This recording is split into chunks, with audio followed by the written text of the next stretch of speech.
You ever see someone realize they just made a mistake that can't be undone? The Red Rooster, 2345 7th Avenue, Harlem, Saturday, April 13th, 1968, 10:23 p.m. Frank Lucas is sitting in a booth with Bumpy Johnson. They're having drinks, discussing business. Frank's operation is growing. He's moving more product than ever, making more money than he ever imagined, starting to feel invincible. That's always when the mistakes happen. Three men walk into the Red Rooster. Frank recognizes them immediately. The Tatum brothers, Raymond, Eugene, and Marcus, small-time dealers. They work the same corners Frank used to work before he moved up. Before Bumpy took him under his wing, Frank's had problems with the Tatums lately. They've been shorting him on payments, making excuses, showing disrespect. Last week, Raymond had the audacity to laugh when Frank came to collect. Actually laughed, in front of witnesses. Frank had let it slide, told himself he'd handle it later. Told himself he was being professional, being smart like Bumpy taught him. But seeing them walk in now, seeing Raymond smirk, seeing the way they're strutting like they own the place, something inside Frank snaps. He stands up, not saying anything to Bumpy, just stands, walks toward the Tatum brothers. Frank! Bumpy's voice behind him. Warning, don't do whatever you're about to do. Frank ignores him. The Tatums see him coming. Raymond's smile gets wider.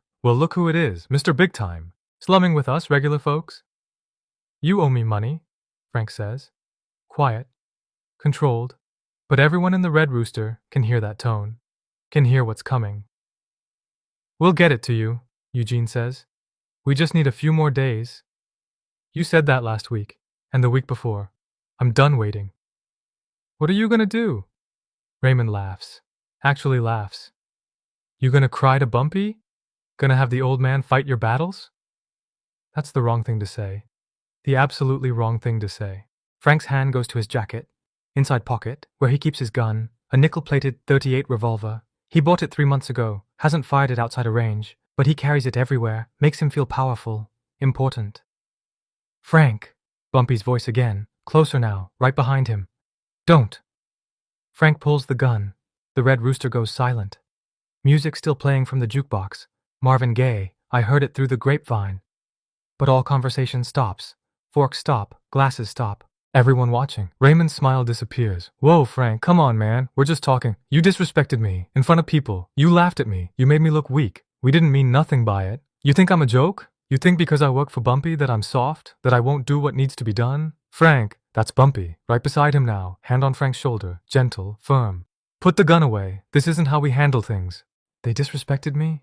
And you're about to disrespect yourself. Put it away. Frank should listen, should put the gun down, should walk away, should handle this the way Bumpy would handle it, with patience, with strategy, with intelligence instead of emotion. But Frank's 29 years old, and full of pride, and he's been disrespected, and there's a gun in his hand, and Raymond Tatum is standing there, looking scared, and Frank likes that look. Likes the power, likes feeling like he's in control. Get on your knees, Frank says to Raymond. What? You heard me. Get on your fucking knees, all three of you. Frank, come on. Frank points the gun at Raymond's head. Now. They kneel. All three Tatum brothers. Right there in the middle of the Red Rooster. 50 people watching, Bumpy Johnson watching. This is the moment. This is where Frank should stop. Should make his point. Should let them kneel for 30 seconds and then tell them to get out and never disrespect him again. This is where a smart man would stop. Frank's not feeling smart. He's feeling powerful. You think I'm a joke? Frank says. Gun still pointed at Raymond's head. You think you can laugh at me? Disrespect me? Not pay what you owe? We'll pay. We'll pay everything. Just please. Too late. Frank pulls the trigger. The sound is massive, deafening. Raymond's head snaps back. Blood, brain matter. Skull fragments. He drops backward, dead before he hits the floor. Eugene screams, tries to run. Frank shoots him in the back. Once, Eugene stumbles, falls, not dead, gasping, bleeding. Marcus is frozen, kneeling, hands up. Please, please don't. I got kids.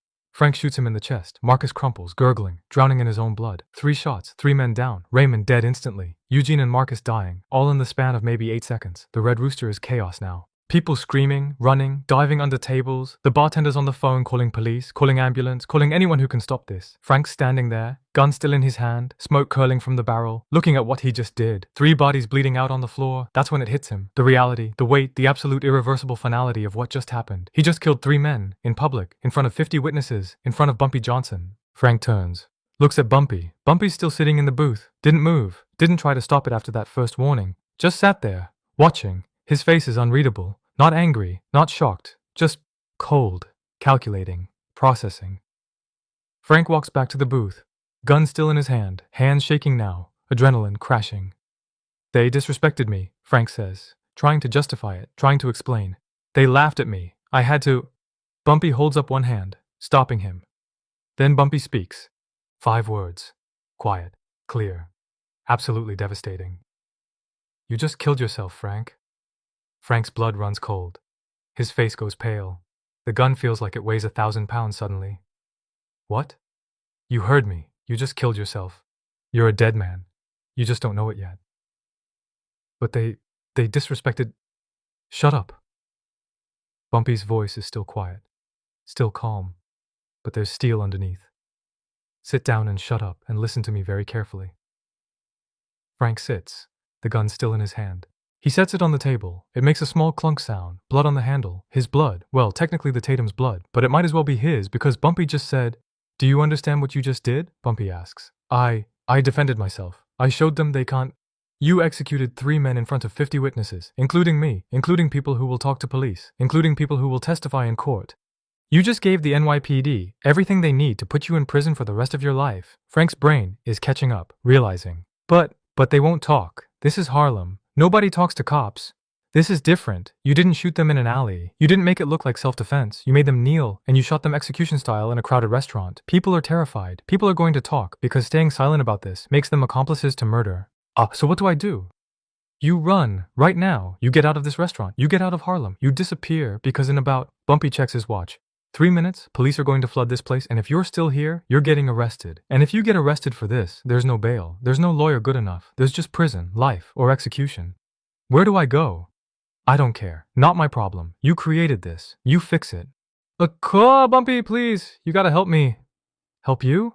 Bumpy leans forward. Frank, I told you, 2 seconds before you pulled that gun. I told you don't. You ignored me. You made your choice. Now you live with consequences, or you die with them. Either way, it's yours to handle. But I work for you. You were my protege, past tense, because the Frank Lucas I was teaching doesn't execute people in public, doesn't make stupid emotional decisions, doesn't bring heat down on everyone around him. That Frank? I don't know him, and I don't help people I don't know. Frank's panic is rising. So that's it? You're just gonna let me? I'm going to give you 30 seconds to get out of my sight before police arrive. That's more help than you deserve. Use it wisely. Or don't. I don't particularly care anymore. Sirens. Distant but getting closer. Frank stands, grabs his gun, looks at the 3 bodies, at the blood pooling, at the chaos he created, looks at Bumpy one more time. I'm sorry. Being sorry doesn't undo 3 corpses. Go! Frank runs, out the back door, into the alley, into the night, into a life on the run that he's not prepared for. Bumpy stays in the booth, calm, composed. When the police arrive 90 seconds later, he's sipping his drink like nothing happened. Did you see who did the shooting? Detective Morrison asks. First cop through the door, knows Bumpy, has arrested him before, knows this is complicated. I saw 3 men get shot, Bumpy says.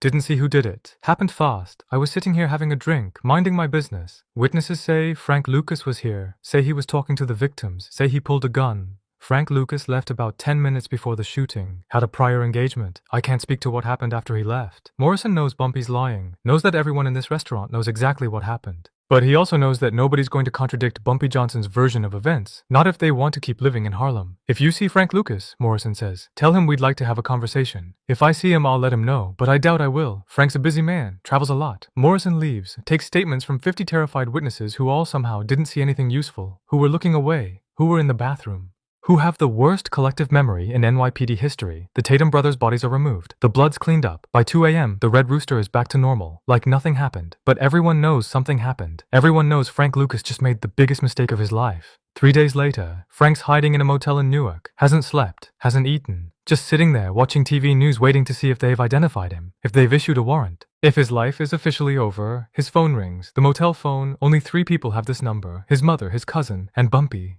Yeah. It's me, Bumpy's voice. Mr. Johnson. Listen carefully. I pulled strings, called in favors, talked to people. The witnesses are staying quiet. The police have you as a suspect, but they don't have enough to charge you. Yet. Morrison's pushing for an indictment, but the DA says without witnesses willing to testify, they've got nothing. Frank exhales, relief flooding through him. So I'm clear? No, you're not clear. You're in limbo. The investigation's open. They're watching you. Waiting for you to slip up. Waiting for one witness to crack. Waiting for evidence. You're not safe. You're just not arrested, yet. What do I do? You do what I told you 3 days ago. You disappear. You leave New York. You rebuild somewhere else. Because eventually, maybe next week, maybe next month, maybe next year, someone's going to talk. Someone's going to need a deal with the DA, and they're going to give you up. And when that happens, all the strings I pulled won't matter. I can't just leave. I got business here. Your business is over. The respect you had is gone. You shot 3 men in public. Even if you don't go to prison, nobody's going to work with you. Nobody's going to trust you. You're toxic. You're radioactive. You're the guy who brought police attention to everyone around you. That's not someone people want to associate with. So everything I built, everything I worked for, it's just gone. You threw it away the second you pulled that trigger. I tried to stop you. I warned you. You ignored me. Now you're learning what happens when you let emotion override intelligence. Silence. Frank's processing. Understanding. Why did you pull strings? Frank asks quietly. If I'm dead to you, why help at all? Bumpy's quiet for a moment. Then, because I invested years teaching you, because I saw potential, because part of me hoped you'd learn from this, would understand that power isn't about guns and violence and proving yourself. It's about control, self-control most of all. The ability to be disrespected and not react. The ability to be threatened and not shoot. The ability to be patient. I failed. You did, spectacularly, but you're still alive, still free, still have a chance to learn from this.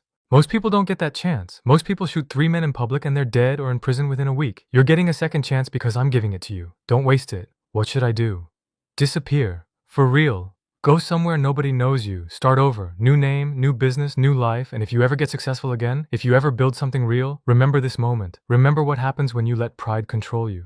Remember that the most dangerous thing you can do is act without thinking. Will I ever see you again? I don't know. Maybe, maybe not. Either way, you're on your own now. You're not my student anymore. You're not my protege. You're just a man who made a terrible choice and somehow survived it. What you do with that survival is up to you. Bumpy hangs up. Frank sits in that Newark motel room staring at the phone. 5 words. You just killed yourself, Frank. That's what Bumpy said 3 days ago. And he was right. The Frank Lucas who walked into the Red Rooster on April 13th, 1968, the ambitious protege, learning from Bumpy Johnson, died the moment he pulled that trigger. The Frank Lucas who walked out? That's someone different. Someone who has to rebuild everything. Someone who has to carry the weight of 3 bodies. Someone who has to live with the knowledge that he destroyed his own future in 8 seconds of stupid pride.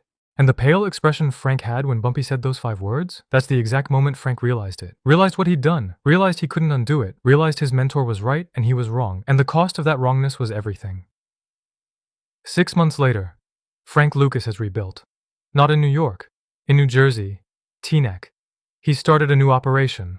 Smaller, more careful, more controlled.